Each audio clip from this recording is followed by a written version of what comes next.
Welcome back, everybody, to the PFF NFL show. Trevor, Sikkema, and Dalton Wasserman back with you guys again, here to preview every game that we got in Week 12. Week 12 of the NFL season. Man, it feels like it is flying by. And Dalton, we were talking about this a little bit before the show. On paper, the matchups might seem a little bit lopsided, but you know what you say.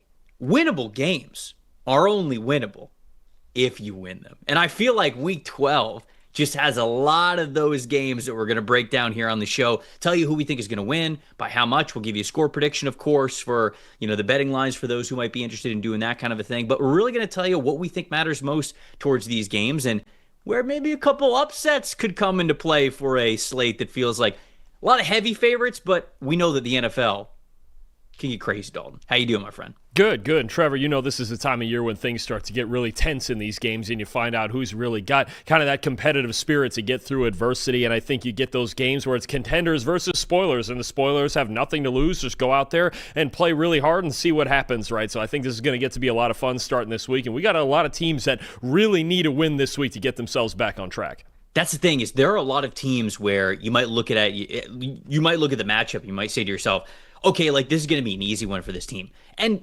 maybe some of them will be, although I think an easy win in the NFL, I don't know if that exists. But the fact of the matter is that you still have to go out there and execute the way that you know that you can, or some of these teams can really sneak up on you. And if instead you get into a situation where you end up dropping a game that nobody thought you were going to drop, well, then all of a sudden the playoff seeding, the NFL draft seeding, it all goes to hell. But we're going to tell you exactly what we think is going to happen this week. Overall on the season, since we picked these games, just the straight-up winners. We don't pick them against the spread. We are both, once again, tied 107 and 56 and 1, of course. So we are tied with the same exact record 11 weeks through the season. Both you and I went 10-5 last week. We got a couple of games that we once again disagree with here for Week 12, which I'm excited to sort of jump into. But before we get into that, got to let everybody know right off the top, Black Friday, that's the sale we got going on over at PFF.com right now for a PFF Plus subscription, and it's one of the biggest sales that we have ever had. 40% off a PFF Plus subscription. That means it's just $6 a month. $6 a month for a year, and you get everything. You get the premium stats, you get the premium grades, you get the fully unlocked mock draft simulator, you get the player prop tool, everything, man. You get all of that for $6 a month if you sign up for that annual subscription and use that promo code Black Friday to get yourself 40% off. We'll talk about that a little bit more later in the show, but just wanted to shout that out at the top for anybody that doesn't have a PFF Plus sub. Now is the time to get it. Black Friday. That's the promo code for you guys. No spaces, by the way. Just one word, Black Friday. All right, let's get into Thursday Night Football. Buffalo Bills coming off a big win against the Tampa Bay Buccaneers. They're traveling to Houston to take on the Texans. And where the Texans offense, a little up and down, the Bills, they're certainly going to have to take care of business against one of the best defenses in the NFL in Houston, and playing at home makes that all the more difficult. You want to talk about the Bills here for this one, or the Texans? Where are we starting? I'll start with Josh Allen because he's, the center of the universe there in Buffalo, right? And when you look at the splits in his numbers this year, he's been outstanding against two things. A standard rush, when he's not blitz, you just get that four-man rush. He has the fourth best passing grade in the NFL. And against zone coverage, he has the sixth best passing grade in the NFL. Now, these are two things that the Texans bring a lot, right? The standard rush. You talk about them having the third lowest pass blitz rate in the league and the fifth highest zone coverage rate, despite having a really good secondary and a talented group of corners that includes Derek Stingley and Kamari Lassiter. They don't play a ton of man coverage. Now, what is interesting about this matchup is when the Texans, I should say, really shut down the Bills offense last year, held Josh Allen to just 9 of 30 when it comes to completions. They went with more man coverage than usual. They got a little bit more aggressive on the back end, and they were not afraid of this Bills wide receiving core, right? And even this year, they still don't have that top guy. It's Josh Palmer. It's, Terrell Shavers was making plays last week. It's a lot of the tight ends, but Dalton Kincaid's going to be out this week. I'd be curious if they go back to that approach again, where last year they used man coverage right around a third of the time against the Bills in that win over them last year. I think the Texans, if they wanted to do that, they can, right? The question is, okay, can you load up and stop the run with your front seven, which they've been a lot better with lately too. Top 10 in run defense this year. Run defense great, I should say, this year as well. So that's going to be key. Without Kincaid, I believe Curtis Samuel's out for the Bills also. This is going to be a game where Josh Allen's going to have to take advantage when the Texans are in zone coverage, and he's still going to have to work around a really good four-man rush. Yeah, I think a lot of the big plays, well, not a lot of, just some of the big plays that we got last week from the Bills on offense was really just Tampa not having the pass rush that they needed to. They don't have the finishers, if you will, on their defensive line. And there were a couple of times when Josh Allen's just in a scramble drill, and the receivers very clearly had some good chemistry on where to go, and Josh was able to see those guys. And so the breakdowns in coverage from Tampa Bay is something that I think really hurt them last week. And Houston's one of those teams that they know Josh Allen pretty well. They've obviously rattled him as of last year. And so they know what he's capable of. I feel like they're going to be a little bit more buttoned up. They're going to be more ready for it than Tampa's defense was last week. So I think they're definitely going to give the Bills more of a run for their money than the Buccaneers defense did the week prior. On the Texans side of things, CJ Stroud not going to play in this game once again. He's missing. This would be his third game, I believe, missed due to that concussion. We'll get Davis Mills once again. And if you just look at the last two games that Davis Mills has played, he played really well. Played much better last week, I should say, against the Tennessee Titans. But then the week prior against the Jags, there were a lot of turnover-worthy plays. Now, he limited those again last week, so you like to see him get a little bit more comfortable the more reps that he's getting as the start of this season. But specifically going up against what he might see against the Buffalo Bills, the Bills have been running a lot of too high coverages, I would say, for the last couple of years. But specifically this season, they have been more aggressive, and they have gone with more of a single high approach, and they have a lot of snaps where you wouldn't necessarily think that this Buffalo defense would.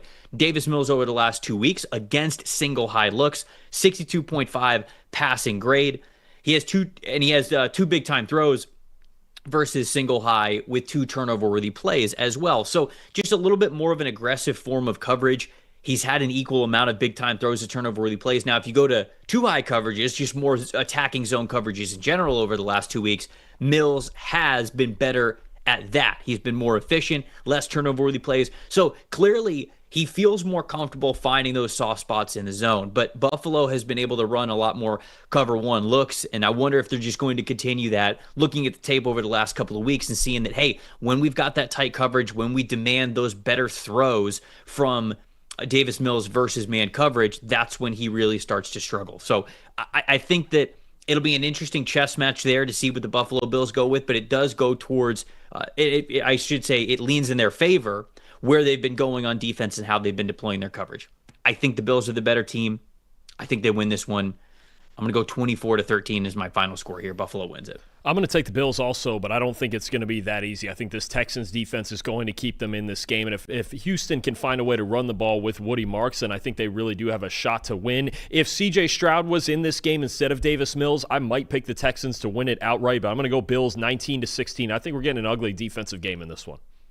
The Steelers and the Bears facing off here. Aaron Rodgers up in the air, doesn't need surgery on his left hand, but still don't know if he's going to play in this game or not. Mason Rudolph will be the quarterback if Aaron Rodgers does not play. And it's interesting because Rodgers, Bears fans, close your ears on this one. Rodgers has beaten the Bears in Soldier Field a lot in his career, from his days when he was with the Green Bay Packers. And let's face it, this could very well be the last time he plays in Soldier Field in his career. And so you know that he's going to do everything that he can to suit up in this one because he wants to go out there and play. But do you want to start talking about the Bears or the Steelers here? I'm going to go with the other side and Caleb Williams in this Bears offense. And really, I want to mention just the trench matchup that we're going to get in this game because it's going to be prime time. This Bears offensive line that they built this offseason, especially in the interior, they've got Theo Benedette at left tackle playing well. Darnell Wright's a superstar at right tackle. They're top 6 in the NFL in both pass blocking grade and run blocking grade this season. The pass protection's been better than it was last year. They're picking up stunts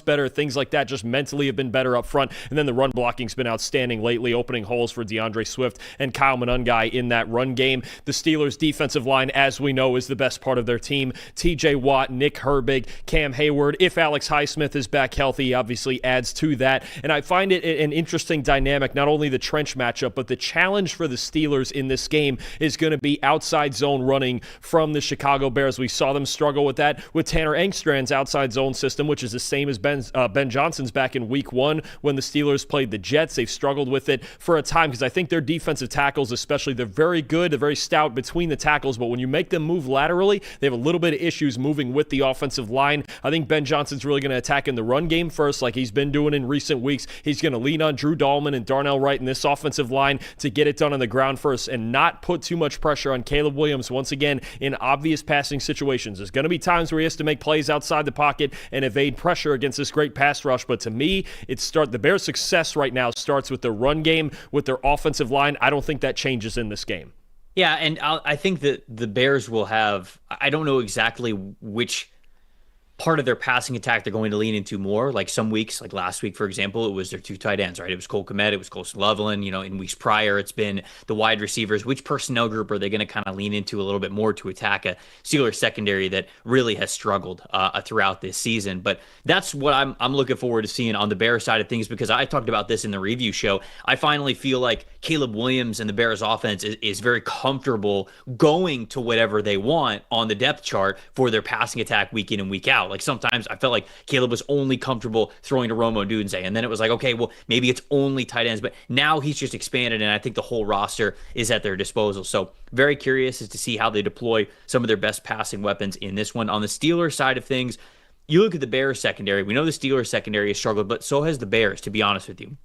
There's only 2 weeks this season where the Bears have had a team coverage grade above 65.0. So this is also a group that has really struggled, and they have just a 54.0 coverage grade when covering tight ends and running backs in the passing game. And that matters to the Steelers because we have been asking, okay, who is that wide receiver to? Who is that next passing option outside of DK Metcalf? And the truth is, it's running backs and tight ends. Like, they're just not going to lean on Calvin Austin and Roman Wilson to be those guys in their offense. So instead, you look at last week versus the Cincinnati Bengals. Kenneth Gainwell, 8 targets, 7 catches, 81 yards and 2 touchdowns. Darnell Washington, who's playing like a monster this season, 5 targets, 4 receptions, 67 yards. Pat Freiermuth, 1 target, 1 catch for 19 yards. Jaylen Warren, 2 targets, 2 catches for 5 yards. So they're just trying to get the other parts of their passing game involved. And I think that they're okay with just saying, hey, basically just DK, and then we're just going to get the whole roster involved outside of that. They're not going to force to those wide receivers.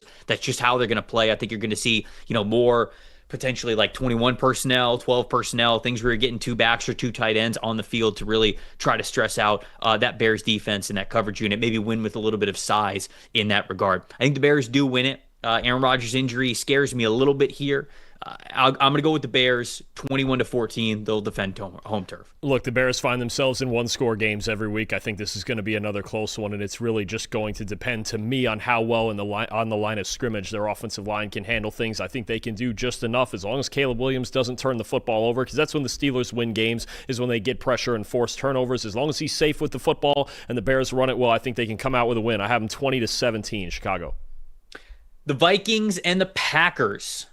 Big NFC North matchup that we have here. This one's in Green Bay.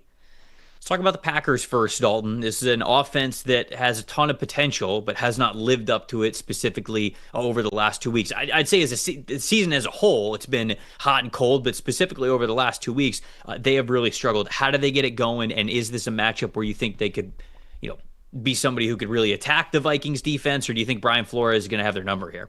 I think the Packers can have a lot of success if Jordan Love continues to produce against the blitz the way that he has been, right? We know Brian Flores blitzes quarterbacks more than anybody in the league, and we saw last week against the Giants without Josh Jacobs for most of that game, they really leaned on Jordan Love to have to win that ball game, right? If he can do that, then the Packers will have success. Jordan Love right now is the highest graded passer in the league against the blitz this season. He's 4th in adjusted completion rate, 6th in passer rating, and he's not taking a ton of sacks. He's got the 5th best pressure to sack rate against the blitz in the league so far this year. Last year, he was 29th in passing grade against the blitz. You could really get after him because he wants to hold the football and stand back there and take those deep drops and wait for things to open up vertically. He's doing a better job of getting rid of the football quicker, an average time to throw against the blitz of less than 2.7 seconds, getting rid of the ball, making sure the pressure doesn't get to him, and he's not throwing as he's being hit. If he can do that and beat Brian Flores to the punch with the hot reads, then I think the Packers are going to be okay, especially in those third down situations, and it's going to be at a premium if Josh Jacobs is out for this game.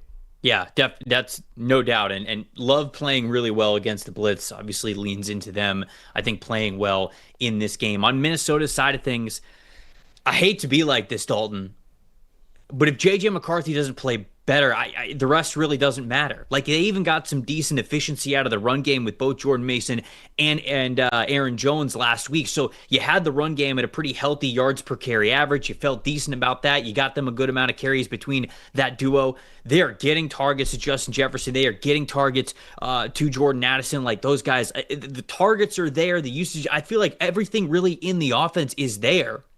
JJ McCarthy just has to execute. Of quarterbacks with at least 50 dropbacks this year, McCarthy is 43rd out of 43 quarterbacks with the lowest overall accuracy score. So not completion percentage, not adjusted completion percentage. We're charting accuracy, accurate passes at just a 50.5%. Again, that's not completions. That's saying just overall accuracy on how you're throwing the ball. Coin flip as to whether or not it's accurate, that's just never going to get it done. He's also 4th out of 43rd in highest uncatchable pass percentage at 22.7%. And he has his worst accuracy percentage versus situations where there are 3 or more deep coverage players. So a lot of times the reason that he struggles in that regard, anything really past 10 yards down the field, is because he's late. He's late to seeing it. He's late to the read. He's got to wait for guys to be open before he pulls the trigger. And then that's not even counting the times where he maybe shouldn't even be letting it fly deep down the field to take a chance. So it's just, I don't know if this is something that's going to get better during the season, right? You and I talked about this on Monday's episode, how it feels like his fundamentals are very rushed because he's seeing things late. He's trying to make up for it by speeding up his throwing motion and his process there.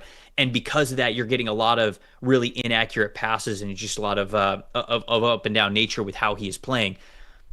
I'm not so sure fundamentals really improve that much during the season. That's really an off-season thing. It's good that he's now understanding the game speed of the NFL and how fast it needs to be, but I'm not taking the Vikings here. I'm taking the Packers. 24-10 is what I'm going with, and it's hard for me to have a lot of faith in a Vikings offense with McCarthy playing the way that he has really throughout the entirety of this season. Yeah, no, I get it. I'm taking the Packers as well. I have a little closer. I still think you have the division rivalry factor, and I think the Packers offense is not rolling on all cylinders, especially vertically down the field. It can kind of come and go at times, but I'll take Green Bay 24-16. I'm with you. McCarthy has struggled making those outside throws this year, and down the middle of this Packer defense, I don't think you want to mess around with Xavier McKinney and Edgerrin Cooper and those guys down the middle. So I think McCarthy is going to make enough mistakes here for the Packers to take advantage, and Green Bay gets a win at home. Walt in the chat saying this is the upset game. This is one of the upset games that you would pick this week. And, you know, Ratatat says that he thinks that this is going to be a pretty close game here as well. So I don't know, man. It's a divisional game.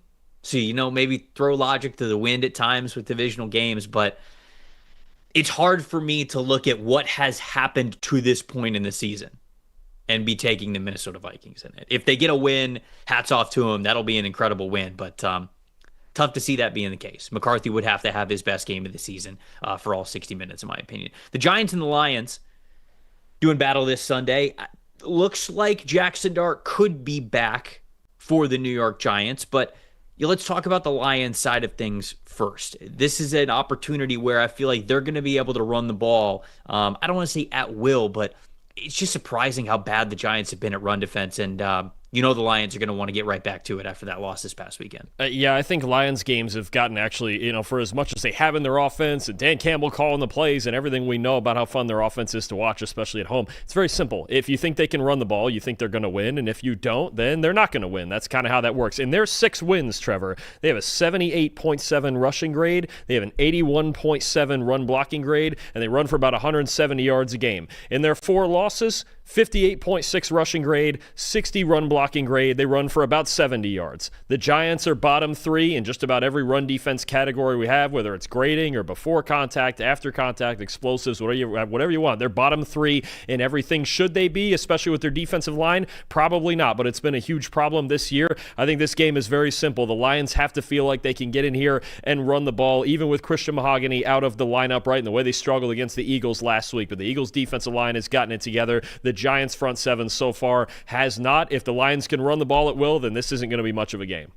Yeah, so Winston started for them last week, and I made the argument that Winston should have been starting for them because he at least gives them a chance to win, where I didn't really feel like Russell Wilson, the ceiling for when Russell Wilson was out there was so low. The floor was a little bit higher than what it was for Winston. And we saw last week, Jameis Winston, 3 turnover-worthy plays. And you go back and you watch those plays and it's like, okay, well, to me, a lot of those read like he had not played in a while. And obviously that was the case for him. There was one deep pass that should have never been attempted. There was one, I'm not sure if it was trap coverage or maybe it was just cover 2 and he didn't see the outside corner sitting down on that zone, but whatever it was. I mean, he was not seeing the field the way that a starting quarterback typically does when they're getting reps consistently. So I think that's a big issue for them, no matter what quarterback is out there. If it's Jackson Dart, of course, I'm interested to see what he is like with Mike Kafka now as the one who is in charge of everything, making a lot of those calls, and feels as though because of what was mentioned with why Brian Daboll was fired, they're not really going to have Jackson Dart be a major part of the run game, at least like he was in the early parts of the season, which that's why I'm interested to see what goes on here, because Dalton, that was a major reason why they had success. You know, it was Jackson Dart and Cam Scatterbo, and obviously Scatterbo's not out there either, and Tyrone Tracy, I think, played really well last week, and specifically as a receiver. But for this matchup, I don't love it because the Lions have 2 linebackers, and Alex Anzalone and Jack Campbell, who have been very good at covering running backs out of the backfield this season. So using that as a weapon, I don't love. Darius Slayton's been very up and down. Obviously, no Malik Neighbors either. Wan'Dale Robinson's more of just that underneath receiver. I just don't know if the Giants have the horses to really be able to keep up with the Lions, especially if they can't defend the run a lot better than what they have been to this point in the year. So I like the Lions big in this one, 30-17. I just don't think the Giants have enough on offense right now to keep up with them. No, I agree. And the way the run defense is playing, I don't know that they have enough on defense either. I'm with you. We get a couple home games every year now for the Lions where it just looks like a defense goes in there and they're just overmatched by everything this Lions team is capable of. I think actually I have it even wider than you do. I think that's going to be the case again. I'm taking the Lions big, 35-13. I think they're going to blow the Giants out with the way they can run the ball. Yeah, Lions 10.5 here. I like that line. It should be double digits. And obviously, I like the Lions to cover that.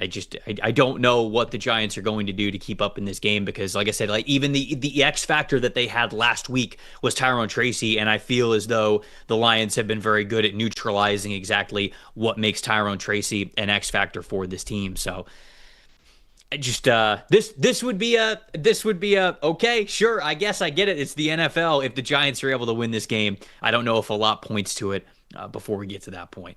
Well, obviously, we were talking about the line there. I know a lot of you guys do some betting with player props and things like that. If you guys have not seen the player prop tool from PFF, you got to go check it out. It was only available on the app. Now it's available on the web as well. You guys can see that on the screen. You can see all the different results, the cover probabilities, the edge percentage is where we think you're getting an edge versus where the books have these lines offered. Look, stop betting with your gut. Start betting with the data that's already kind of proven to be beating the books in a lot of ways. Same data the NFL teams use to game plan is now available for bettors to cash more slips. The all-new PFF player prop tool over at PFF.com finds the edges that most books miss. It's built for bettors who want a real advantage. We see all sorts of cover probabilities for all different types of stuff. You know, like whether it's quarterbacks, when it's rushing attempts, pass attempts, everything. Basically, any number that you typically bet on, we've got some data points to be able to tell you, hey, we like the over here, we like the under here. Right now, during the Black Friday sale, you guys can see all this stuff for, again, 40% off. 40%. It ends up being $6 a month. That's a phenomenal deal. For not just this, but you get so much more as well. Get the full access to the player prop tool, premium stats, fantasy, draft tools, all that good stuff for $5.99 a month, which is what happens when you get that 40% off that year-long subscription. So subscribe to PFF.com, use that promo code Black Friday, and you guys can see the player prop tool and so much more. Colts and the Chiefs, the next game that we're talking about here. This one's in Arrowhead, and boy, do the Chiefs need a win. You want to talk about the Chiefs, or you want to talk about your Indianapolis Colts? I'm going to talk about an old rivalry we have that carries over from his days of the Cincinnati Bengals. Lou Anarumo, the Indianapolis Colts defensive coordinator, against Patrick Mahomes. We had so many fun battles, right? 6 matchups between these two when Anarumo was the defensive coordinator for the Bengals. 3-3 record on each side, all 6 games within 1 score. And obviously a big part of that is Joe Burrow and the Bengals offense too. But you look at Mahomes and you look at the way Anarumo's been able to handle him in those 6 games. 74.6 passing grade, not necessarily what we're used to from Mahomes. 13 big-time throws, 9 turnover-worthy plays, and I think one thing that Anarumo does against Patrick that frustrates him a little bit is he sits back, right? He doesn't force things. He blitzes less often than he's used to. He uses a lot of those too high shells in coverage, and he makes Patrick work underneath, right? He doesn't get those deep shots going. Now, that goes back to the days when the Chiefs used to have Tyreek Hill, and they were a more vertical offense. Now, they can't get vertical a lot of times just because they're not able to, right? It's been inconsistent for the Chiefs anyway, but how much does that same style, or maybe he messes with it a little bit and goes more man coverage with Sauce Gardner there on the outside now for the Colts? Does he go with more man-to-man? Does he sit back and too high like he used to? What is this dynamic that we're going to see between Anarumo and Mahomes? Because I do think there is still some other weaknesses that the Chiefs could exploit in the Colts coverage unit, especially with the way Travis Kelce's been playing lately, or maybe in the slot they get some advantageous matchups against Kenny Moore. But I still think at the end of the day, this comes down to Anarumo for years was a guy who knew better than most how to handle Mahomes. Let's see if he can do it again. Yeah, people in the chat are saying this is the game of the week, and it's certainly one of the best ones. It very well might be that game of the week. You and I have been talking about this one for a couple of weeks, and we'll get to the score prediction in a second. But when it comes to the Chiefs defense, they've got to be able to stop the Indianapolis Colts on the ground, right? I mean, like that's how you stop the Colts. If you let them get the run game going, they'll put up 30-plus points on you. They'll make it look easy, and they're going to get out of there with a win.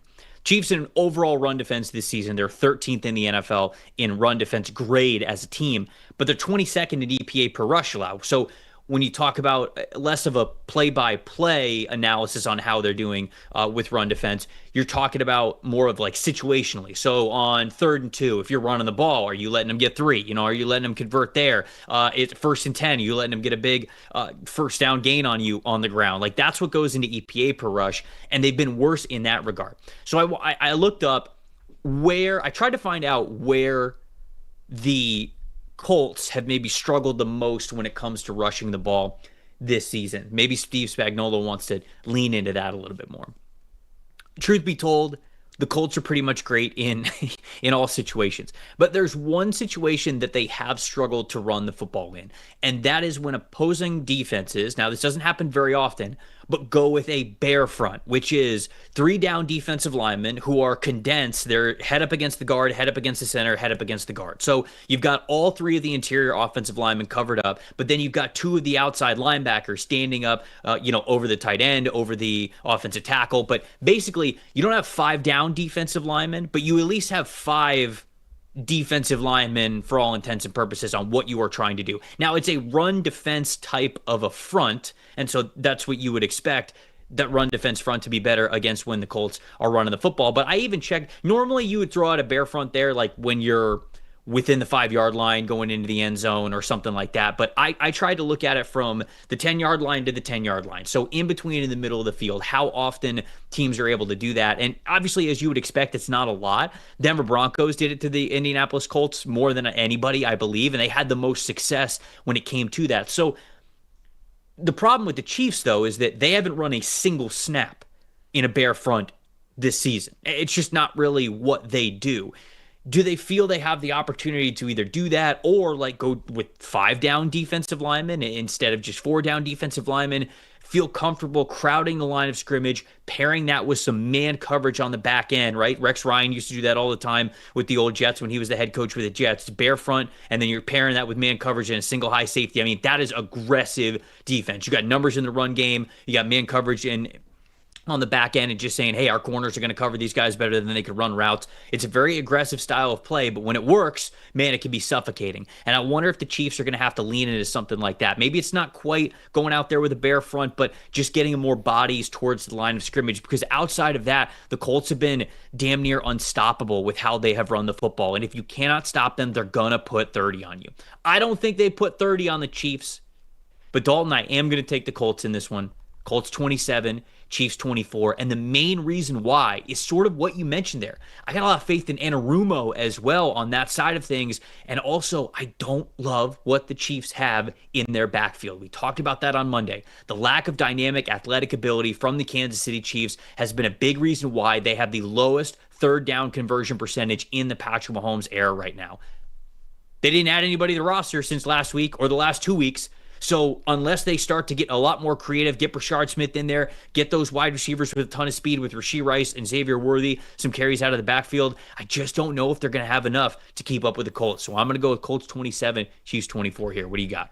It's still, I love everything you said there about the Colts run game and this matchup with the Chiefs. And if they can get 5 defensive linemen out there, that's one thing. I still think in this game, just like it was in the Bills game, it comes down to, for the Colts, how often can you avoid Leo Chenal, that third linebacker out there, who also, if you wanted to get into that front, he's lined up off the edge a lot in his career, so you can scrunch down those 4 guys, those 4 defensive linemen you have into that bare front, and then put Chenal off the edge, and he's really comfortable. Nick Bolton and Drew Tranquil have been really good in run defense too. I think once again, the Chiefs linebackers are going to have to be the heart and soul of this defense against this run game. If they can win that battle and make Daniel Jones beat him in the secondary, then I think they can live with that. Look, Trev, at this point, I have no idea what to do with Chiefs games anymore. I feel like I get every single one of them wrong, which means Chiefs fans are probably going to be pissed because now I'm picking them to win 24-23. I don't love Daniel Jones with the 9 turnover-worthy plays in his last 2 games. I think that is a big problem. I do think it's going to be hard for the Colts to win this game if they're in obvious passing situations. If the Chiefs can stop the run, they can hold Jonathan Taylor from going crazy 150+, and this game gets to be in a drop-back situation with Daniel Jones and those weapons against the Chiefs secondary, I still think the Chiefs secondary can win that battle. And now that I've picked it officially, I am sure the Chiefs are going to lose because I just cannot get a Chiefs game right to save my life. It's been all year with this. This game is very big for the Kansas City Chiefs because I'm sure that you guys have heard it by this point in the week as we're recording this on Wednesday. Chiefs are outside the playoffs right now. I believe they're the 9 seed. They're sitting here at 5-5. They have this game where they are hosting the Indianapolis Colts. Then they are at Dallas with the Cowboys. Okay, their defense isn't very good, but their offense could really be turning around. We'll see what they do this week against Philadelphia. We'll cover that game in a little bit. And then they're hosting the Houston Texans. Okay. Hosting the Los Angeles Chargers, as beat up as they are. Okay, all right, you feel decent about that one as well. Then it's to the Tennessee Titans, one of the worst teams in the NFL, versus the Denver Broncos in Week 17, and maybe that's a clinching scenario for the Broncos, or they're fighting for seeding in the AFC. Like, I think the Broncos are probably going to still be playing everybody and playing for a lot at that point, and then you're at the Las Vegas Raiders at the end. So the schedule gets favorable for them. And it gets a lot easier to think that the Kansas City Chiefs could still sneak into the playoffs if they win this game. And so I think that this is huge. Not only is this one of the best matchups that you just see name-wise, on paper-wise, going into the week overall, this is pretty big for Kansas City because if they go 5-6 here, I'll never say never with Patrick Mahomes, but all of a sudden you basically have to win out, maybe have one loss down the stretch, and that's just a really tough place to live in. So this game is huge for the Kansas City Chiefs. Yeah, no, I agree with you. I mean, if they're 5-6 coming out of this, because the only 2 games I see there that are just shoe-in wins that I'll just chalk up the Chiefs to win right now are the Raiders and the Titans, right? But even, next week at Dallas, that's a Thanksgiving game on a short week. I don't think that's going to be easy either. If Dallas's front 7 continues to play the way they did the other day, certainly the Raiders are a different challenge, but the addition of Quinnen Williams looks pretty good so far. I don't think that's an easy game at all, especially with the way the Chiefs have been struggling on offense. The Patriots and the Bengals hosting one of the hottest teams in the NFL in the New England Patriots here. You want to talk about the Bengals side of things, or we talk about the Patriots to start this one off? I think there's this Patriots team. It feels like people are finding reasons to still not believe in them, despite being 9-2 now, right? And possibly 10-2 with this Cincinnati team. And one of them was, okay, the secondary had kind of struggled. They gave up some big plays early in the season. But when you look at the way they've played since Week 5, right? So it's several weeks. It's not a 1 or 2 game sample. Trev, they have the highest coverage grade in football since Week 5. So they've got a really good front seven with Robert Spillane and those guys that can stop the run. Now the secondary is playing better. The offense has been outstanding. You just look at a lot of these metrics. First in coverage grade, second in yards per reception allowed, fifth in open target percentage. You can't get open against these guys. Ever since Christian Gonzalez got healthy, Carlton Davis got healthy, this team looks a lot better on the back end, and the fewest missed tackles in coverage in that stretch in the NFL. And now you look at a Bengals team where if Jamar Chase was playing, I would look at both sides of this matchup, but now Chase is suspended for spitting on Jalen Ramsey, and we know the Bengals have a bad record when Chase and or Higgins miss a ball game. I think you have a really tough task here, obviously, offensively for the Bengals. They don't run the football very well generally anyway, but now that you're missing your best player on your entire team this week due to suspension, I don't know where the holes are exactly that Cincinnati can exploit. Joe Flacco is certainly going to try, but it gets a lot harder without Jamar Chase and with the way this New England secondary has been playing lately. It's hard to see the Bengals winning this game. They're sitting here with the Patriots being on the road, getting 8.5. And to be honest with you, I would think that the line would be bigger than that for the Patriots side of things. If Jamar Chase was playing, I could understand the line being what it is. But you talk about how this team has not had very much success when one of these guys is missing, let alone Chase being the better of the pair. It's hard for me to envision the Bengals keeping this one close. Now, you talked about weak points for the Cincinnati Bengals. The weak points for the New England Patriots seems to be on the interior offensive line when it comes to Garrett Bradbury and Jared Wilson. Now, Wilson's playing guard for the first time. He played center last year with the Georgia Bulldogs, and he could have played center this year, but they ended up signing Bradbury, and he was the better fit at center, and so you slide Wilson over to guard. So it's going through some growing pains, but those are the two guys that I think you really go after. That's the duo that you try to overload, that you try to have, maybe two defensive tackles over both of those guys. You just try to overwhelm them a little bit. When it comes to Bradbury, he still struggles with power. If you got bull rush straight up from a nose tackle position, if you're playing a zero technique or a one technique, and that defensive tackle is just able to kind of put him on a sled and just get him going towards the quarterback. He just doesn't have a lot of anchor to be able to stop that. So do the Bengals have players to be able to exploit that? Can you get two defensive linemen sort of in front of those offensive guards, and then maybe having one of those fast linebackers be more of a downhill attacking linebacker to shoot those gaps, because we know it's difficult for them to handle those one-on-one assignments. Both of those guys have a higher defeated run blocking percentage, which is more negatively graded plays than they do an impact run blocking percentage, which is positively graded plays. So that's really, when you look at an offense where the wide receivers are playing well, the tight ends are a great complement. Now we're getting Travion Henderson on a roll here. Drake May is obviously playing at an MVP level. There's not a lot of areas where you can attack this Patriots team, or at least certainly with what we have seen over the last couple of weeks, but it's those two offensive line spots that maybe Al Golden just gets really aggressive and just tries to overwhelm those two guys to get in the backfield, rattle Drake May a little bit, because outside of that, it's hard to see an advantage here for Cincinnati to take care of against one of the best teams in the NFL. I'm going Patriots 28, Bengals 13. I don't think this one's a very close one. I'm with you. I've got Patriots 31, Bengals 14. I just don't see a whole lot of advantages, if any, and Trey Hendrickson seems doubtful to play again, so we won't even get to see him challenge Will Campbell in the pass protection. The Patriots are just better than the Bengals. Maybe next week we might get to talk about Joe Burrow going into that Thanksgiving game, obviously, against Baltimore, and basically at that point it's the Bengals' last breath for this season. Maybe they try to reel off 6 in a row, but I think the Bengals are starting 3-8 here. They play on Thanksgiving? Burrow? Yeah. That's been the target date. No. I mean, like, their next game is Thanksgiving. Oh, yeah, Thanksgiving night in Baltimore. Yeah. Yeah. It's Ravens, and then is it Ravens, Bills, Ravens, I think their schedule is. Damn, yeah. I wish they had till Sunday. I feel a little bit better about it. I mean, this is kind of the way Cincinnati season has gone here. But no, I know, and they have to, right? They basically... Because if you lose to Baltimore there, then yeah, like you said, it's Buffalo, Baltimore again, Miami, Cardinals, Cleveland Browns. You could win those 2 games there at the end. You could win those 3 games. But if you don't put up a fight, if you don't win 2 out of 3 against Ravens, Bills, Ravens. And even then, probably all 3 at that point, you lose one of those games, you have a 9th loss. For as bad as that division has been this year, yeah, 8-9 even won't get it done still. Yeah. Yeah, you're right. Bad timing. Damn. Yep. All right, Seahawks and Titans. Moving on to the Titans hosting Seattle here.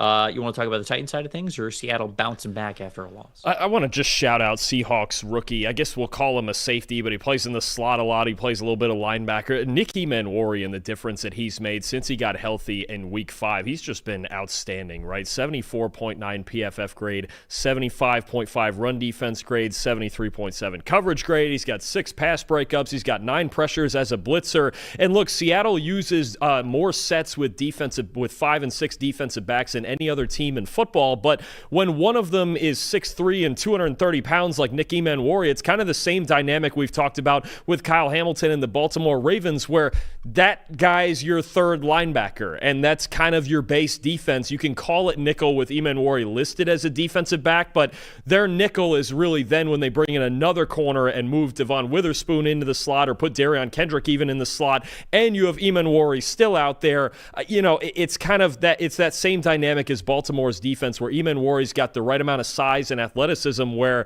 he can defend the run well. He can blitz off the edge well. I see all of the same things. I'm not saying Emmanwori yet at least is as good a player as Kyle Hamilton, because Hamilton can get back free and be the best free safety in football. But for, I think, this role that Emmanwori is in, he's a big reason that this Seattle defense looks like an elite defense right now, and they don't have to mess around with a whole lot of personnel packages to match up, multiple tight ends or spreading out or anything like that. You've got, again, more of these hybrid players are going to become more and more important, Trevor, when you talk about draft evals and roster construction and putting together your defense. But I just can't overstate the value that Nick Emmanwori has brought and how he's made everyone else around him better. I think it's just another challenge for this Titans offense to deal with this week.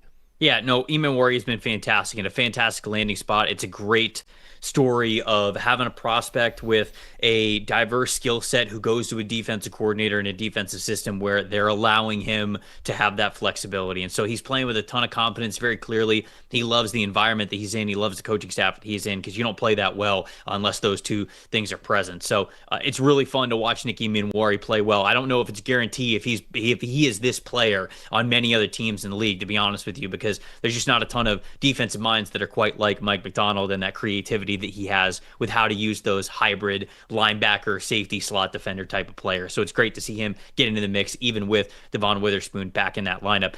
Dalton, you'll like this one. For the Seahawks offense, I think Kenneth Walker is going to become a bigger mainstay on this offense. And I say you're going to like it because you've complained multiple times when we've been watching games on Sundays about him being on your fantasy team and them not giving him the football enough.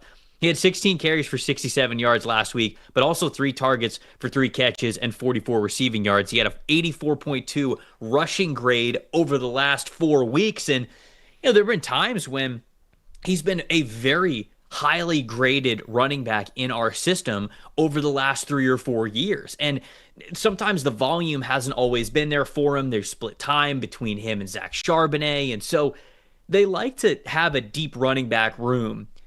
But I think we're going to get Kenneth Walker more involved this week. I think that he is going to be more of a staple of their game plan out of the backfield moving forward. I'm not saying that they're going to completely go away from Zach Charbonnet, but it might not be as big of or as close of a split, I should say, as it has been lately. I think they're going to start to lean into Kenneth Walker a little bit more against a Titans team that has been playing better on the defensive side of the ball. But this is a bounce-back game that I fully expect the Seahawks to be ready for. I don't think Sam Darnold played horribly from a snap-to-snap basis last week. He had the 4 turnover-worthy plays, and those obviously aren't good. His passing grade was really bad because of it, because he had the back-breaking plays there. But he still made some plays. He still played decently well. It's sort of just a hat tip to what Chris Shula, the defensive coordinator for the Los Angeles Rams, was able to do, really confusing Sam Darnold, not letting him be confident, putting him under heavy pressure, and then Darnold was coughing the football up and putting it in harm's way a little bit too much. But there were plenty of plays in between those turnover-worthy plays where Sam still looked good. So I don't think that he's, turning back into a pumpkin, as people will say. I think that it's going to be a bounce-back game from him this week.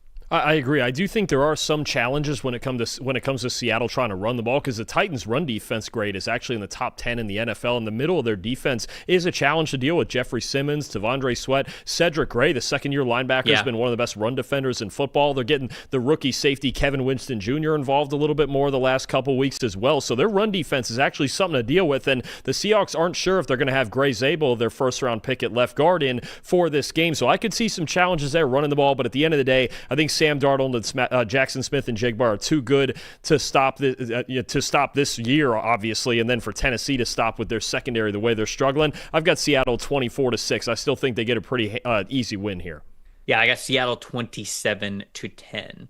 The New York Jets are traveling to Buffalo to take on the Baltimore Ravens this week. What are we talking about here with your New York Jets, who are now starting Tyrod Taylor at quarterback? Well, maybe, just maybe, Trevor. Look, they've gone under 120 passing yards in 4 of their last 5 games, obviously with Justin Fields as the starting quarterback. Just not great, and they still don't have Garrett Wilson, and they're trying to figure out what the answers are at wide receiver. A.D. Mitchell, Arian Smith, Tyler Johnson, whoever else is out there. But you get Tyrod Taylor now, and as so many of the fans have been clamoring for, he's got a 63.4 passing grade on the year. That's every bit of backup territory. 80% adjusted completion rate is good, a little more conservative. He can complete the underneath passes with a little more consistency than Justin Fields. Just 5.5 yards per attempt, though. 3.19 second average time to throw. Got to hold the football back there and wait for guys to get open. So, look, Taylor's going to give it a crack. He's going to try to spark this passing game. He almost did it and got a win against Tampa Bay earlier this year. Otherwise, I mean, this Jets passing game is what it is at this point. They're going to give Taylor a shot, and hey, maybe they'll get over 120 yards this week. With the Ravens, I think Lamar Jackson's role in this offense is going to be interesting to see kind of how it evolves this week specifically. Because, you know, he had the hamstring injury earlier in the year. He had a knee injury that he was sort of dealing with. I believe it was just over the last couple of weeks. But when you look at who Lamar Jackson is and just the true dual threat ability from him, not always as a rusher, but also as an escape artist, rushing is still a big part of what makes him such a great quarterback. He's an excellent passer. I want to make that very clear. But that dual threat nature that he has is part of what makes him unstoppable at times. This year, 32.3 yards per game rushing. That would by far be the lowest of his career, I think by 10 yards.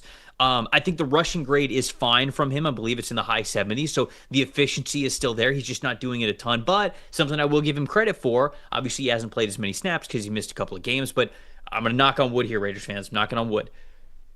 0 fumbles this season. So that's what we're trying to keep when it comes to him as a rusher. 0 fumbles this season. But I do think that he needs to show that he is willing to still be that runner. That is when he is MVP level Lamar Jackson. That's when this Ravens offense is truly firing on all cylinders. Does he have the ability to look a little bit more healthy as we're getting further and further away from that hamstring injury? I know, like I said, he was dealing with the knee injury, but does he look a little bit more healthy? Does he look like he's willing to rush the ball, tuck it and run, get some extra yards that way? That's sort of what I'm looking forward to in this one because, look, the Jets aren't good. The Jets aren't good as a passing attack. The Ravens should be able to handle them. This is one of those games that, like, on paper, not great. The Jets are getting 13.5 points in this game, and the over-under is only 44.5. So, obviously, Vegas doesn't think that these two teams are evenly matched in any way. It's almost a 2-touchdown spread that we have there.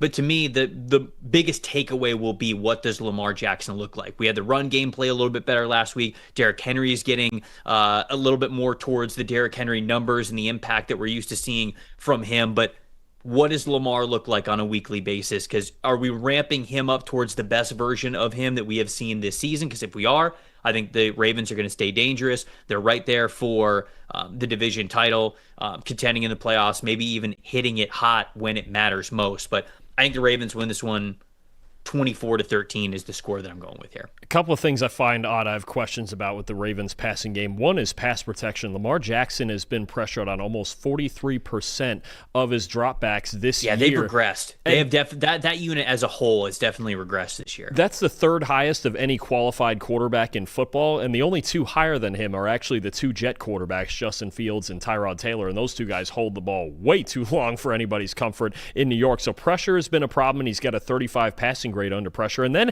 who else is going to step up here outside in the receiving core? Zay Flowers has over 700 receiving yards. Nobody else on the team has 300, right? The tight ends haven't been as effective. Obviously, Isaiah Likely had to get healthy. Mark Andrews makes some plays, especially in the red zone, but he's not the explosive threat that he used to be. Who else is going to step up and help him in the passing game, right? And even Zay Flowers, it feels like he's been more consistent than explosive and dominant. So you kind of want to come out and see the Ravens passing game look good, but I still think they're going to get a pretty solid win here. I have it 28-10. I do think they're going to bounce back. They're at home, and the Jets, look, their offense, with whether it's Tyrod or it's Justin Fields, against a Ravens defense that has really improved over the last month, I don't see the Jets putting up a whole lot of points here.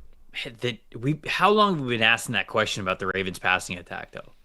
Oh, it's Zay Flowers and who? It just feels like not as much last year, though, when they had the tight ends really going. And like the last couple of years, it's felt like, since Todd Monken got in there, like the wide receiver problem is that is one thing for sure. They've never had a number two wide receiver. But like where is Rashad Bateman?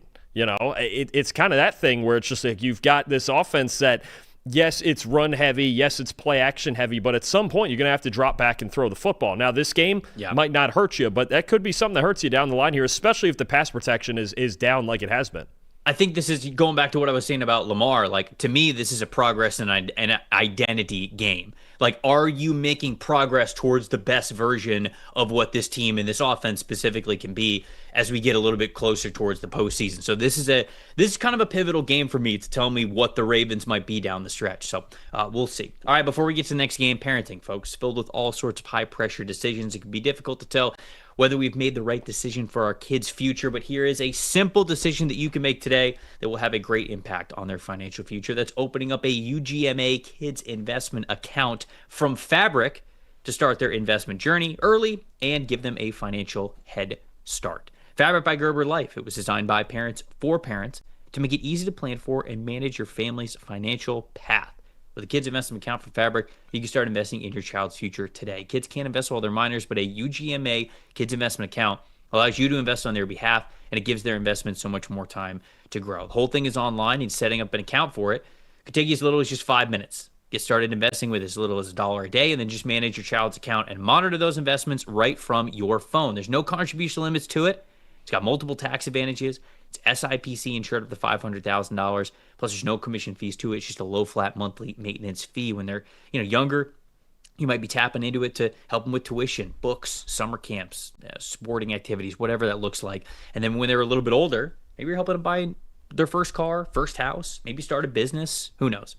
Join the thousands of parents who trust Fabric to help protect their family. Start investing in your child today at meetfabric.com/PFFNFL. That's meetfabric.com/PFFNFL, MEET, fabric.com/PFFNFL. The portfolios are managed by Fort Washington Investment Advisors Incorporated. Additional services provided by Apex Clean Corporation. All investing is subject to risk. You can learn more at meetfabric.com. Jags coming off a big win this past weekend, traveling to Arizona to take on a Cardinals team that, started the season fighting for position in the division, position for a playoff spot. Now it feels like a lot of people are fighting for jobs, right? Whether it's the head coach, the offensive, defensive coordinators, the players who are on the team. I think there's a potential where we could have some big changes in Arizona this upcoming offseason.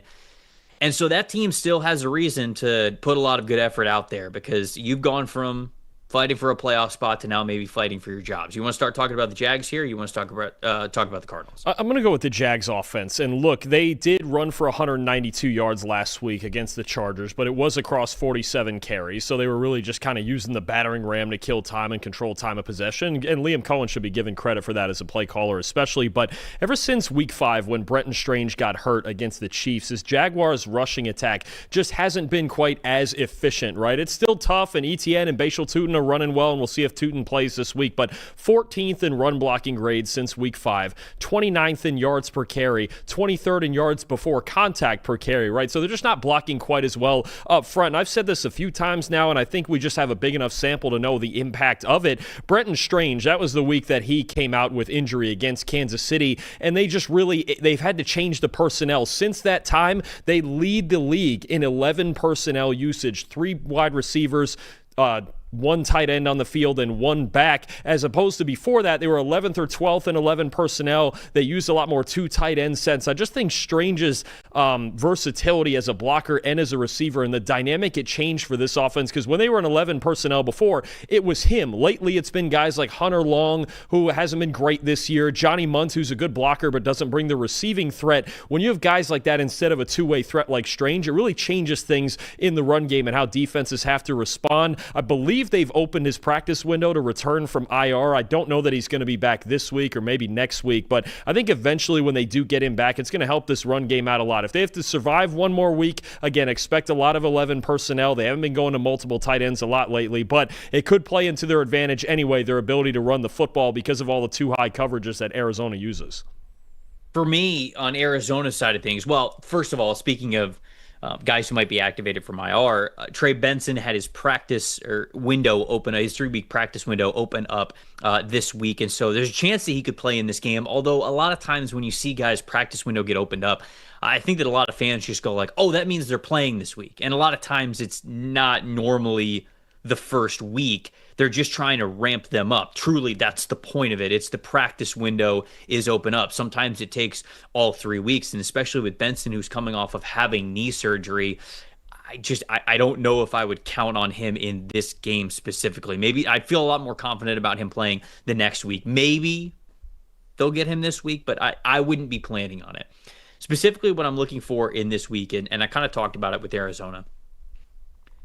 To me, the number one question that you have to answer, well, I should say outside of whether or not you want Kyler Murray to be your starting quarterback next season, how many starting offensive linemen for 2026 are on the roster right now? Because I would tell you that Paris Johnson Jr. is one, and that's it. Like Isaiah Adams had looked good last week coming back from injury, but overall in the season, he has struggled. Yalda Froholt at center is decent, but do you feel as though you can upgrade from him? Evan Brown has not been good for them. Jonah Williams has not been good for them. So that to me is the big question that you kind of have to answer down the stretch here of this season. It really has to be, how aggressive are we going to get for offensive linemen in the trade market, in free agency, in the draft? Like, how many starting 2026 offensive linemen are on the roster right now? Can we determine that and feel good about that answer going into next season? That's going to be huge for me. But with this contest, Brissett's coming off of a week where he broke the NFL record for most completions in a single game with 47. Now, only 9 of them were over 10 yards. So most of his completions were behind the line of scrimmage or before 10 yards. And you'd figure that that would be the case with him attempting and completing so many. But even those throws beyond 10 yards, they're pretty good. Decent completion percentage, above 50% completion percentage for both categories of 11 to 19 yards down the field, and then also 20 or more yards down the field. So he was great, but you can't be that one-dimensional, right? I mean, like, they were one-dimensional. They had the record in passing completions, and they scored 22 points, lost 41 to 22. It's just not complimentary football. It's not team football, and that's just where I think the Cardinals are right now. So they've got to play a lot better together, and until that running game gets better, until Trey Benson comes back, it's hard for me to have a lot of faith in this Cardinals team right now. I'm picking the Jags to win. I think it'll be decently close. 21-17 is the final score that I'm going with here, with the Jags winning. I've got Jacksonville on the road as well, 23-20. I think the two things that you have here, one, I think the Jags' ball control offense against this defense works to their advantage once again. And two, you do get a really fun matchup of Trey McBride working the middle of the field against this secondary that for most of the season has been good defending the middle of the field. So I do think that's obviously the biggest threat. Brissett working the ball downfield to Trey McBride. But I like the Jags. I like the momentum they picked back up last week against the Chargers, and I think they get it done here. Brian in the chat saying there's one guy the Jags are game planning for, and it's Calais Campbell, obviously a former Jag himself. But Campbell's playing very well. But hey, so is Walter Nolan. Walter Nolan, I think, is playing really well. A lot of guys on that defense have the capability of playing well. I'm just so worried about the inconsistencies on that offense and whether or not it's going to be enough for the Jags. I think this will be a decently close game, but we're both taking the Jags here. The Browns and the Raiders. Walt, you paying attention? This one's going to be interesting. Dalton, because somebody has to win, theoretically. They could tie 0-0. Yeah, nobody has to do anything, Trevor. But you figure that one of these teams has to win this game. Do you want to talk about the Raiders side of things, or do you want to talk about the Browns side of things? I'll go with the Raiders side of things first before we get into the obvious big story of this game. Look, actually one of the themes I've had in several of these games here is somebody gets hurt and then a unit falls apart or a team just doesn't play as well as they did before that. For the Raiders, that guy is their left tackle, Colton Miller, and he's been out since week 5, and basically ever since then, the Raiders' offensive line has been in a free fall. They're 30th in PFF grade, they're 31st in pass blocking grade and pressure rate, they're 29th in run blocking grade, and you saw it this past Monday against Dallas. Their offensive line right now gives them no shot to win with the injuries and the lack of production. All 5 starters against Dallas on Monday had below a 55 PFF grade. And now you've got Myles Garrett gunning for the NFL sack record coming to town, and Mason Graham and Malik Collins and Isaiah McGuire and Alex Wright and all these guys that are playing well, and this whole Browns defense that's playing well. If this Raiders offensive line doesn't find any life, Geno Smith's going to have a really hard time, and Ashton Jinty's going to have a really hard time right now because we're seeing now that the Raiders are basically abandoning the run game because they can't block anybody up front. Yeah, right. And we saw in last game, Ashton Jinty's just not trusting what he's seeing in front of him anyways. And so it's tough times right now for the Raiders offense overall. On the Brown side of things, of course, the big story is Shedeur Sanders once again, well, I shouldn't say once again, starting for the first time. He will once again be out there as the quarterback for the Cleveland Browns, but now starting for the first time officially this week. Obviously, it's a decent matchup going up against a team that is also 2-8. Both of these teams picking in the top 6 right now. If the draft were this weekend, the Browns would be picking 3rd, and the Raiders would be picking 6th due to the strength of schedule tiebreaker that they have. When you look at Shedeur Sanders, when he came in last week for the concussed Dillon Gabriel, 26.6 passing grade, 4 for 16, 47 passing yards, 0 touchdowns, 1 interception. That's the number, though, at the end, Dalton, that you have to focus on with Shedeur Sanders. 3.31 average time to throw. That is just not a number that you could live with in the NFL. And I went back and I watched every drop back that Shedeur Sanders had. And to be honest with you, wasn't shocked at all about what I saw. It was a player who hasn't been out there, who hasn't played in the regular season. That is what it looked like. Middle of the game, you're going out and you're throwing this guy out there, and he is trying to acclimate to regular season speed with the game. It was a one-possession game in this one, and this one meant a lot to both teams. And you're going out there and you're kind of throwing him to the wolves, and you could say, like, hey, he's got to be ready for it. And it's true, but at the same time, like, understanding what's open in college versus open in the NFL is very different. College speed to NFL speed, very different. Operating and when to get the ball out of your hands, timing in the NFL versus college football is so different. It is so much more sped up. And there were so many times when I watched the dropbacks from Shedeur last week, and he'd get to the bottom of his drop, and I'd go, ball's got to be out. And he would still sort of be looking at where his wide receiver was, and then he would start his throwing motion almost after, like, hey, I'm putting my last foot in the ground from a 5-step drop or whatever it was. Now I'm kind of getting upright, hopping maybe once. Now I'm getting into my throwing motion. It's got to be quicker than that, because if you were a half a second late in the NFL, that's the difference between completing a tight window throw and maybe a turnover-worthy play. And I think that's what we saw from Shedeur Sanders last week, is honestly exactly what you should have expected to see. Somebody who has not had any regular season experience, has not had any NFL experience right now, and was learning the speed it takes to operate in this game at the pro level. So wasn't really surprised about anything. I'm very interested to see how he plays this week, because I think that we've kind of seen Dillon Gabriel already this season. I'd like to see Shedeur get a handful of games here down the stretch. Like, I'd like to see for them to give him at least 4 games in a row here where he actually gets to prepare like he's the starter, where you really get to figure out, hey, this is how far this guy is away from being a legitimate starting quarterback in the NFL, somebody that we might want to consider when it comes to our starting quarterback in 2026, because that's really what the most important thing is here, right? You're 2-8. You just want to know the answer. Is our starting quarterback for 2026 on the roster or not? So now we get our first full game of Shedeur Sanders here. Most importantly, though, the the process has to be so much quicker. The time to throw, it's got to be a lot closer to that 3-second mark, or ideally under it. That's where all the best quarterbacks and most efficient starting quarterbacks in the NFL are. So 3.31, you're never going to have success in that league when your time to throw is that high. So eager to see how Shedeur Sanders looks now with him preparing to be the starting quarterback. Ultimately, though, one of these teams has to win, in theory. I'm going to go with the Raiders, 13-10. That's my final score here.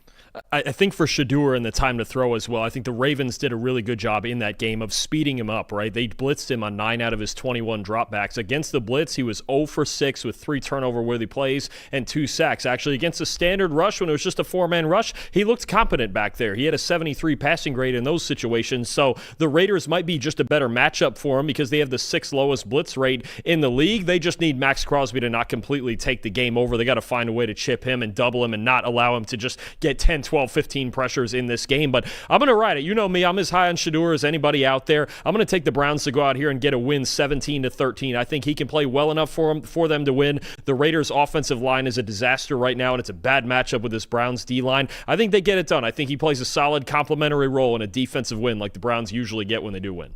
All right, there we go. Cowboys and Eagles facing off for the second time this year. Do you want to talk about the Eagles offense first, or do you want to talk about the Cowboys offense? Let's talk about, on the other side of that Monday game we just talked about, how good this Cowboys defensive line has been lately. Because I never thought it wasn't great, but I never thought it was their biggest problem. I thought the linebacker level was their biggest problem. They're trying to solve that with Logan Wilson. DeMarvion Overshown coming back is big time. But you look at this defensive line lately, Trevor, since week 7, that's 4 games for the Cowboys. They're 5th in the league in pass rush grade. They're 4th in pressure rate, 3rd in pass rush win rate, and that unit's also 2nd in the league in run defense grade, right? We've talked so long about how bad the Cowboys are in run defense. Well, Kenny Clark's been okay. Quinnen Williams comes in casually, grades a 90 in his first game for this Dallas defensive line. Your guy, Donovan Ezeraku, has been outstanding off the edge. I think the addition of Jadeveon Clowney's been really good. I like that they can get Oso Odigizua in more pass rush situations with Quinnen and Kenny Clark out there on running downs. I think it's starting to come together on this defensive line, and the big matchup is going to be them and proving that they're real as opposed to playing some of the weaker teams that they've played, including the Raiders on Monday, against still a really good Eagles offensive line. But are the Eagles going to have Lane Johnson in this game? That's a big question off the right side there at right tackle as well. So I think this really is the big test now for the Cowboys front 7 against this Eagles offensive line. And look, the Eagles offense, even in these 2 good wins that they've gotten the last couple weeks, they still don't look great. They still don't look great in the run game. They still haven't figured out what they want to be in the passing game. So there is a chance that Dallas's defensive line, especially with the addition of Quinnen Williams, gives them a shot to win this game. I think both sides of the trenches, honestly, for Dallas have been playing decently well lately. The offensive line has been better as well, and I think that when you look at the way that Dak played against Philadelphia to open up the season, man, he was on fire. 86.1 passing grade back in week 1 against Philly. Only 188 passing yards, but you had those 5 drops in that game, and if you even come down with 2 or 3 of those, I mean, that number is well above 200, and Dak's got a really good day on the stat sheet there. So he played extremely confident against the Eagles. He was ready for a lot of different coverages. Like I looked up a lot of different passing grades that he had against, cover 6, cover 3, cover 1, 2-man, classic cover 2, like what? And he had great passing numbers against all of those situations when it came to Philadelphia. So he was ready for what the Eagles were throwing out to him. I just think that his pass catchers let him down a little bit in that game. And so I think that he'll absolutely be ready for it again, especially with the defense playing a lot better, especially with the offensive line playing a little bit better as well. Javonte Williams was decent in that first game, but we've seen him pick it up as of late, had a good game last week. And man, it just feels like CeeDee Lamb and George Pickens are on fire right now. Like those 2 dudes are really tough to cover. It'll be a tough assignment for a very good Eagles secondary as well. I'm going to go with the Cowboys here. Ooh. I'm going to take the Cowboys to win this game. 28-24 is my final score here. I'm going to go with the Cowboys at home. Oh, I thought I might have been the only one taking the fool's gold here. Wow. Really? Wow. You're going Dallas too? I'm going Dallas too, 27-24. Okay. I like the addition of Quinnen Williams, and I've gone over in the past numbers on Quinnen Williams when he was with the Jets, the impact of when he was on and off the field. That guy's a difference maker, right? And I know we both talked about how, we believe the Jets won that trade long-term because of the picks that they got, but Quinnen Williams is still pretty darn good, right? And the difference he's making on that defensive line, maybe it is real, and I'm worried about this Lane Johnson injury on the right side. I'm still worried about the way this Eagles offense looks. And you know what I keep going back to, Trevor? The Cowboys, you mentioned the drops. They probably should have won that game week 1 in Philly. Yes. Should have won. The way Dak Prescott played. So you've got Lamb, you've got Pickens, Jake Ferguson, Javonte Williams. I'm gonna go with it too. I didn't think you were gonna ride with it with me, but we're going Dallas in this game. And, of course, finally, the week that we both pick against the Eagles, it means they're going to win. But when you look at how Dallas played in week 1, and you mentioned, like, they probably should have won that game in week 1, they're playing even better now. Like you mentioned, the defensive line is playing better. They're more talented. The linebackers are playing better. I think the secondary is playing a little bit better. And I talked about how the offensive line is even playing better. The wide receivers are playing to their peak. Javonte Williams has been playing good as of late. So if you take a look at that matchup they had to open up the season, Dallas is in a better place right now than they were then. So if you thought they should have beat the Eagles in Philly to start the season, you got to like their chances right now. Eagles are still favored by 3 even on the road, but yeah, we both like the Cowboys here to get it done. I think your guy Donovan Ezeraku off the right side of that offense, if Lane Johnson is out, that might be the guy right there in this game. People are going to know by the end of it. Draft good football players, man. It's kind of simple. Falcons and the Saints. New Orleans hosting this one. We've talked about, how dangerous this team can be when they are in New Orleans, and they'll have an opportunity to take on a Falcons team that no longer has their starting quarterback in Michael Penix. He's going to have knee surgery, and man, it's going to be a full reconstruction on that ACL once again for him. It's the 3rd ACL surgery that he has had in his football career, and he's going to be out at least 9 months. So that'll probably take him into next season as well, unfortunately. But for this matchup here, you want to talk about the Falcons or the Saints? I'm going to go with Kirk Cousins in this Falcons offense. And, I have major concerns about it, obviously, with Cousins out there instead of Penix and with Drake London likely out this week. So, of course, how are the Falcons going to want to win? They're going to want to run the football, right? Bijan Robinson, Tyler Algier, how far can that take them? The problem I have with Cousins, and even more so than the lack of vertical threat in the passing game when they have to drop back and throw it, is that there is such a lack of vertical threat, and there's a big disrespect towards Cousins now because of it. This goes back to last year, that it's affecting the Falcons' running game. Now, I'm not going to tell you I have a huge sample on this, right around 35 carries, but when Kirk Cousins is on the field, the Falcons have a 48.3 rushing grade and 3.4 yards per carry. When Michael Penix is on the field, they have an 88.6 rushing grade and 4.6 yards per carry. The fact that boxes, and especially without Drake London now this week against the Saints, the fact that all the boxes start to get loaded and teams get in man-to-man coverage, as I've told you, then the receiving core without Drake London, they're basically the Cleveland Browns. That's how bad the rest of the wide receivers have been this year. I have a bad feeling that you're going to see the Saints do some similar things as they did to Carolina and that Miami did to Atlanta. Remember when Kirk Cousins made that start against the Dolphins and everything was just scrunched in and there was this disrespect, and that was Bijan Robinson's worst game of the year because they don't respect Kirk Cousins at all. There's no arm left, right? He can't throw more than 12, 15 yards accurately right now. So I think that's a big problem against a Saints team that ranks 8th in the league in run defense grade. Demario Davis, Pete Werner, Cam Jordan's been really good off the edge. Justin Reed's creeping down into the box. I think this is a real problem. It's that Kirk Cousins, it doesn't just affect you vertically and in the passing game, it affects your running game because teams are not afraid of Cousins and his ability to throw the ball downfield. Yeah, looking at a lot of the same numbers that you did, I came to that same conclusion, and a lot of things point to the Saints winning this game. However, Tyler Shuck, 4 big-time throws, only 1 turnover-worthy play so far this season. It's very good. I'm not taking anything away from him, not trying to curse the young man. However, he is a rookie quarterback, and I have watched rookie quarterbacks start well, and then the roller coaster begins. And I feel like that is every rookie cornerback's journey. I think this is a big Jesse Bates and Xavier Watts day. I think that those 2 safeties are going to have a big day in this one. I think we're going to get a multi-turnover worthy play day from Tyler Shuck just because of how much I respect how good those safeties are and how those guys are ball hawks back there for the Atlanta Falcons. With a couple of extra possessions, I think this one is very close, but I will be different than you on this one. I am going to go with the Falcons winning 21-17 is my final score here. So I'm thinking it's close. I'm thinking it's very close.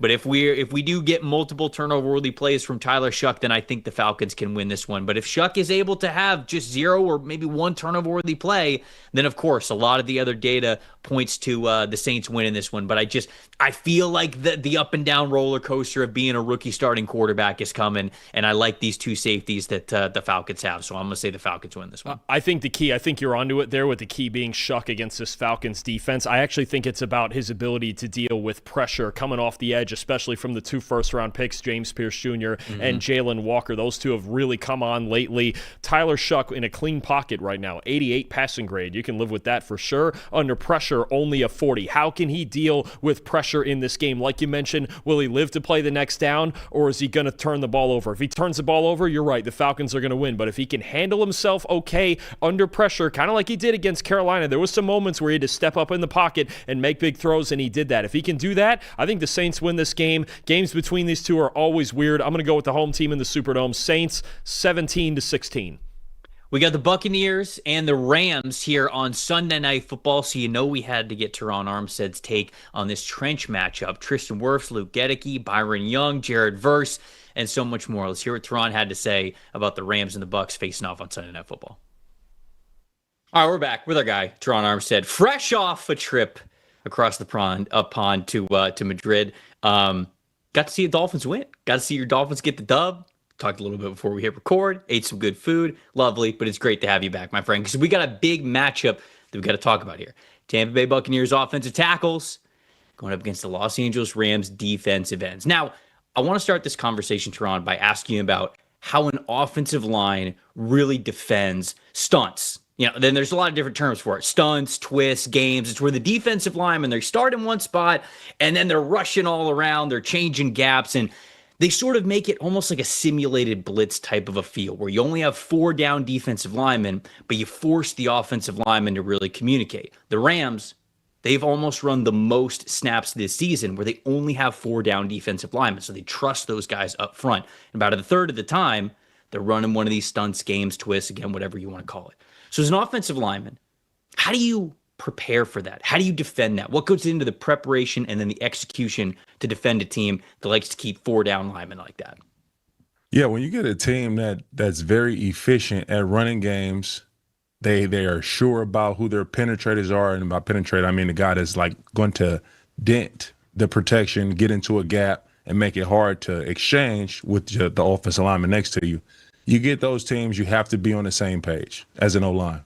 Like the left guard, the left tackle, if you are setting aggressive, you both got to set aggressive. If you're setting vertical, you both got to set vertical. Like everybody needs to be on the same page so you're on the same plane whenever the exchange happens. So if it's a TE, and by TE, it's the defensive tackle first and the defensive end around. So the tackle first, end around. If that's the case, your left guard, left tackle has to be on the same page. Your left tackle has to be conscious about not creating a big B gap, because the bigger the B gap, the penetrator can get inside the B gap, and by the time the end loops around back inside the guard into the A gap, it's too late.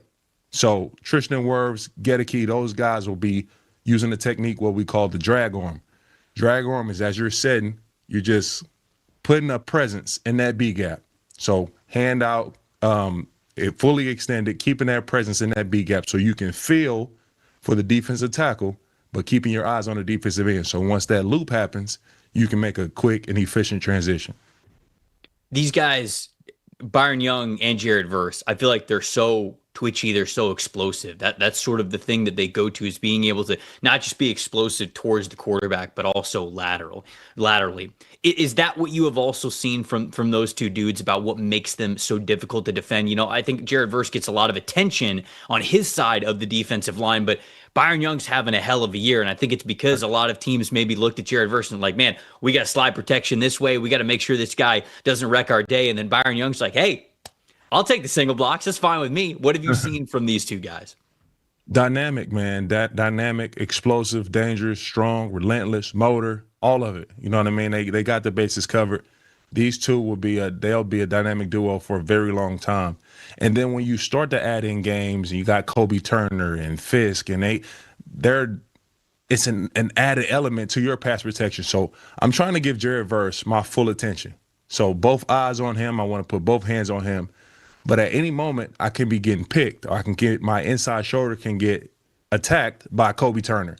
And that's just, it creates another layer of preparation. Like I can't fully commit to Byron Young and Jared Verse because I have to be aware of this inside game. But these two guys are capable of beating you. You know what I mean? One-on-one. So it just adds so many different layers and elements, and it's really challenging, which is why they can just line up for and go get the job done. So let's talk about that matchup between Jared Verse and Tristan Wirfs specifically. We know that the Rams are, like we said, going to want to switch things up. You got defensive tackles that are crashing down. You got defensive ends being the loopers, all that good stuff, and vice versa. They'll probably do plenty of that as well, the TE stunts and the ET stunts. When it comes to these two going one-on-one, though, Verse versus Wirfs, what is your lean on this matchup? Do you think one of them has a specific advantage, whether it's, physically, just the IQ, their style of play? What's your thoughts with these two guys going one-on-one against each other? Yeah, Jared Verse, his superpowers is his power. His bull rush is elite. The best in the league. That's what he does. This week, he's going against a guy whose superpower is stopping power. Tristan Wirfs is a mammoth of a man. His anchor is elite. This is what he does. So I think from that standpoint, Tristan will be able to neutralize Jared Verse's power and his push that he creates on a weekly basis. So it'll be interesting to watch Jared Verse try to create other ways to win, winning with his hands, winning bending the edge, his quickness. Power, I don't see that being the go-to method this week against Tristan. Look, as a Bucs fan, I hope you're right there, because they need a couple of wins here. They've been on a little bit of a slide, and it's a tough opponent to go up against in the Los Angeles Rams when you need a win. We know Jared Verse is going to get his, but hey, if Tristan could just get the better of the matchup, I think I'd probably sign up for that. I think Bucs fans would as well. It's going to be a lot of fun. Terron, I know you're going to watch it. We are too. Appreciate you joining, my friend. Yes, sir. Appreciate you. We know that the Bucs are really looking to get a big win here against the Rams out in LA, but Rams aren't looking to take their foot off the gas in any way, shape, or form. We know that as well. You want to talk about the Rams side of things, Dalton, or you want to talk about the Bucs? I'm going to go on the other side and talk about the pass rush, or sometimes lack thereof, from the Bucs here. So I think one of the issues for the Bucs defense, we've talked about it this week, is their inability to get pressure, consistent pressure, without blitzing, right? Todd Bowles is known as a heavy blitzer, and he's always sending simulated pressures and things of that nature as well. But when they don't blitz, the Bucs are 20th in pass rush grade, the 13th in pressure rate, they're 14th in pass rush win rate. Against elite quarterbacks, they just don't get enough pressure with 4. Their real problem is, look, your problem is dealing with Matthew Stafford in general, but when he is not blitzed this year, he has a 92.7 passing grade. Trevor, that's 8 points higher than any other quarterback in the league. The way that he is seeing, and the way that he and Sean McVay can just pick apart the foundational core of your defense, especially if you only send 4, you've got a real problem. So I think Todd Bowles, the issue is he's going to have to make a choice between, do we not send pressure and sit back in coverage trying to deal with Nakua and Adams and all the assets they have on the outside for the Rams, or do we just send all of the pressure in the world knowing that the Rams at times struggle to pick it up? The other problem is, if you do blitz him, Stafford's been really good then as well, right? He's actually the only quarterback in the top 6 in passing grade against a blitz or against a standard rush, and he's thrown 19 touchdowns against the blitz this year, Trevor. No one else has more than 10. So that's going to be the decision, as it is any week. I just think when you're dealing with Matthew Stafford and the absolute burner that he's on right now, what does Todd Bowles do? Does he try to confuse this offensive line and make Stafford get rid of it quickly? Or if you let him sit back there, and you only rush 4, are your guys going to win that battle in time before he starts to shred you like he's done to everybody else? I think the pressure plan for Stafford and against Stafford for Todd Bowles in this game is going to be a huge part of the plan and what's going to happen here. Yeah, look, Tampa does not have enough one-on-one winners on the defensive line. Without Hassan Reddick, they don't really have a player who is consistently high enough when it comes to pass rush win percentage to be able to get home. And that's been their issue all season long, with Hassan Reddick out of the lineup anytime that's game. And he missed last week. He's going to miss this week as well. At least I haven't seen anything that tells me he's going to be back this week. But on the other side of things, for the Buccaneers offense, you talk about guys who aren't in the lineup. I think we talk about this every single week. Well, they don't have Mike Evans. They don't have Chris Godwin. They don't have Bucky Irving. And those things are true. But I think that we have said those things and forgot to sort of put Baker Mayfield himself underneath the microscope. And when you look at Mayfield this season, obviously they started out really hot, but he's got 20 big time throws. He's got 17 turnover worthy plays as well. When you look at accuracy specifically, 58.2 accurate throw rate. That's only 32nd out of 43 qualifying quarterbacks that I used a minimum of 50 dropbacks for. And then when you talk about his 21.7% uncatchable inaccurate pass percentage, that's 36th out of 43 quarterbacks. So Mayfield's leaving meat on the bone. You know, whether he's throwing to Mike Evans or Chris Godwin or whoever it is, like those guys obviously aren't out there, but he is still missing as a quarterback. So he still needs to play better. It's not just about when those guys eventually come back, when they get Mike Evans back in December, when Chris Godwin eventually gets back in the lineup. Obviously, it'll help, but Mayfield also has to play better independently of different wide receivers being out there. And so this has sort of been a trend for Tampa. They've started hot, had a lull in the middle of the season, and then finished strong in each of, it feels like, the last 3 or 4 years. And in order for them to do it again, it's got to be Mayfield playing sharper than he has over the last couple of weeks. I am going to take the Rams in this one. They're at home. They're the hotter team. The Bucs just still don't have those one-on-one guys that I think that they need. It's a really tough opponent. I think Tampa is going to bounce back and finish strong, but I don't think that it starts this week. I'm going to go Rams 27, Bucs 20. I'm with you. I like the Rams a lot in this game at home, and the way the Bucs have just gotten the high variance part of Mayfield's game has kind of been a problem, right? He's the 5th highest graded deep passer in the NFL, but on throws of under 20 yards, he's outside the top 25, both in the short and intermediate range. So, look, the deep ball variance is great. When it's working, it's really working. They can hit home runs, right? But with the home runs, are coming a lot of strikeouts right now in this Bucs offense. So, I have Rams 31 and Bucs 21. I just think Matthew Stafford's on a heater. The Rams offense is rolling, and they got to be feeling really good about themselves after that win against Seattle last week.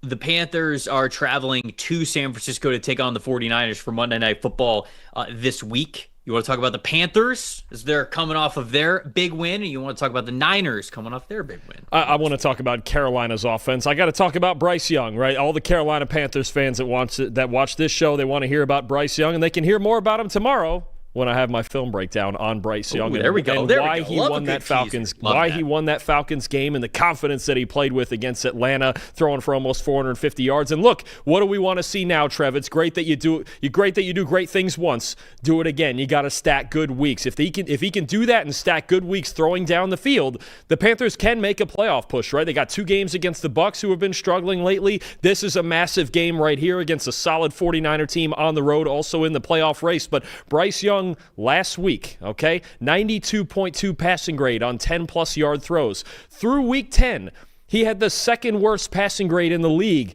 on these throws. Weeks 9 through 18 of last year, he had the best passing grade in the league, I think tied with Justin Herbert on 10-plus yard throws. Which Bryce Young is it? Or is he a second-half quarterback, and we got to wait till week 10 to get this great Alabama version of Bryce Young? But you see it right there. The ability for him to make vertical throws down the field, I think, is going to be the key to the rest of their season, right? Because you saw it just opens everything else up. Then it opens the intermediate routes. You force teams into zone coverage. They start sitting back and turning and running, going, okay, McMillan can get downfield. Leggett can get downfield. They have downfield threats. Jalen Coker as well. Which Bryce Young are we going to get? This 49er team, they've been vulnerable in the secondary. With all the injuries they have on defense, they've been vulnerable. 27th in coverage grade against 10-plus yard throws, and they've actually allowed the most completions on these throws in the NFL. If you have time back there to work with, which opponents have had lately, you can take shots downfield on this 49er team. It's just a matter of Bryce being willing and able to do so, do it accurately, go out there and be that same attacking Bryce Young that we saw against Atlanta this past week. When you look at the 49ers scoring 41 points last week, Brock Purdy's first game back from his toe injury, obviously played well on the stat sheet. He had the 3 touchdowns. It was a big win for them. But looking at some more specific data points, 61.1 passing grade for Brock Purdy, 2 turnover-worthy plays, 3.21 time to throw in this game. I think that Purdy had some beautiful throws. I don't want to take too much away from him because he had some great throws in this game. He is the master at just those floater touch passes that just go straight into the breadbasket for these wide receivers, and it looks picture perfect when it goes well. But he also has some plays where, even last week, he doesn't throw any interceptions, but he had 2 plays that absolutely should have been intercepted. And it's like, man, I don't know if anybody gets luckier in the league with those throws than Brock Purdy does, because it feels like he's got his turnover-worthy play to actual interception ratio is very low, but those turnover-worthy plays do still exist. And that 3.21 time to throw average is, we just talked about with this with Shedeur Sanders, who has a 3.31 time to throw average. That's long. That is a really long time to be holding on to the football. You're betting on just, scramble drills and just your wide receivers getting open after the fact when you're rolling out. And Brock Purdy can make plays. I'm not trying to take away from what he does well, but it's a little closer to like, yeah, there's the good, there's also the bad. I need people to also realize that there is the dangerous with what Brock Purdy does. So for this game, I am going to take the Panthers. I'm going to take the Panthers in this one. I think they are going to force some takeaways for Brock Purdy, and I'll say that the Panthers win by 3. I'm going to go Panthers 24, Niners 21. I think Carolina getting 7 points is a lot of points in this game. I think that's pretty disrespectful to Carolina. I really do. I understand that we want to praise Kyle Shanahan and what he's done with the 49ers, and they're at home. Like, I totally get that. Again, not trying to take away anything from the 49ers. I think 7 points is disrespectful to how Carolina has played. I have my score at actually exactly that. I have it 27-20 49ers, but I'm with you. I would have a hard time believing it would be any more than that. The 2 problems I do have, though, is this 49er offensive line that does run block so well. And this is, I tell you all the time, the 2 factors for Carolina, it's 2 things. It's Bryce Young throwing downfield, and it's their run defense. I think this could be a game where the run defense struggles a bit, and I don't know that they have an answer for George Kittle. That's the biggest thing for me. I think on the outside with Horn and Mike Jackson, they can compete in their secondary, but the linebacker level and how we talked about earlier in the year that they have a problem covering tight ends, I think that could show up in this game too. Kittle's looked really good since he's come back from injury. I think McCaffrey and Kittle, as usual, are your 2 biggest matchup problems, and that really makes a difference. But you're right. If Brock Purdy does put the ball in danger, that could turn this game the other way. I'm going to go with San Francisco at home, not because I don't believe so much in Bryce Young and the momentum the Panthers have. I just think this specific matchup for the defense in the front 7 is not great for them. Yeah, I think this is a big Mike Jackson, J.C. Horn type of game, because in order to defend Christian McCaffrey and George Kittle the way that you need to, you're going to have to get help from the safety level. It's Trayvon Merrick, it's Lathan Ransom, it's guys like that. And I think that they're going to have to play cap coverage over those guys. I think to cover Christian McCaffrey, you're going to have the linebackers being aggressive a little bit. And if they are, and George Kittle gets behind you, I think he needs to be priority number 1 for those safeties that are playing on the back end. So that will then require J.C. Horn and Mike Jackson to really be able to play pretty locked down and pretty good coverage on the outside. So very excited to see this matchup. Excited to see how for real the Carolina Panthers are, but I am excited for Monday Night Football. There we go. All the matchups there for Week 12 in the NFL, up and down. If you guys want to see all of that information that we talked about and so much more for yourself, you can get 40% off a PFF Plus subscription using the promo code Black Friday. No spaces, just one word, Black Friday. 40% off, folks, for an annual subscription. Divide that by 12 months. That's just $6 a month. So it's a great deal for you guys to be able to see all the premium stats, the premium data, get the fully unlocked mock draft simulator when we get into draft season, all of that great stuff. Appreciate everybody watching the show. Be on the lookout for Dalton's film breakdown this week, where he's talking about how well Bryce Young has played and a little bit of what we can expect in the future. But for everybody who helped produce this show Behind the Glass, for Dalton Wasserman, I'm Trevor Sikkema saying thank you guys so much once again for watching the PFF NFL show. We will see you guys next Monday. See you then.